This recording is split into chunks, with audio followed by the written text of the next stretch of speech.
ઝારખંડની જામતારા ગેંગનો સુરતમાં પર્દાફાશ થયો છે। સુરત સાયબર ક્રાઇમે 3 આરોપીને ઝડપી પાડ્યા। અશ્વિન, અભિષેક અને ગૌરવ માલવિયાની ધરપકડ કરવામાં આવી છે।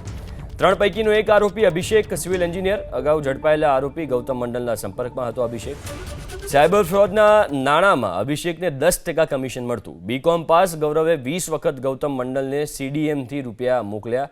10 પાસ અશ્વિન ગાંગાણી પણ ગૌતમ મંડલના સંપર્કમાં હોવાનો ખુલાસો થયો।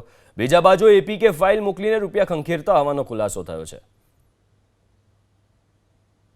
આરોપીઓ છે એમની પાસેથી અમે લોકોને 227 ક્રેડિટ કાર્ડ્સ અને 2 પોઈન્ટ ઓફ સેલિંગ મશીન, એના સિવાય સીપીયુ વગેરે મળ્યું છે અને એક પીઓએસ મશીનની અત્યાર સુધીમાં બેંકથી માહિતી આવી ગઈ છે, જેમાં 92 લાખનું ટ્રાન્ઝેક્શન્સ થયું છે, સામે આવી ગયું છે। અને જે 30 આરબીએલ બેંકના ક્રેડિટ કાર્ડ છે એમાં સામે 19 એનસીસીઆરબી કમ્પ્લેન્ટ્સ નોંધાયેલ છે અને 19 લાખ રૂપિયાની ફ્રોડ અત્યાર સુધીમાં સામે આવી ગયું છે। તો ઇન્સ્ટાબિલ નામનું એમનું ઓફિસ હતું અને તમારી પાસે અગર ક્રેડિટ કાર્ડ હોય અને પૈસા ના હોય ચૂકવા માટે, તો પછી એ લોકો તમારા માટે પૈસા ચૂકવાની તમને પ્રોમિસ આપતા હતા, તમારા ક્રેડિટ કાર્ડ લઈ લેશે અને પછી આ ક્રેડિટ કાર્ડની ઇન્ફોર્મેશન જામતારા ગેંગને આપતા હતા અને જે ફ્રોડનું પૈસા છે એમનાથી ક્રેડિટ કાર્ડનું બિલ ચૂકવીને પછી જે ક્રેડિટ કાર્ડનું બિલિંગ સાયકલ એક્સટેન્ડ થઈ જાય તો પછી એ જ ક્રેડિટ કાર્ડ અલગ અલગ પીઓએસ મશીનમાં સ્વાઇપ કરીને પછી રોકડમાં કન્વર્ટ કરતા હતા અને રોકડમાં કન્વર્ટ કરીને સીડીએમ મારફતે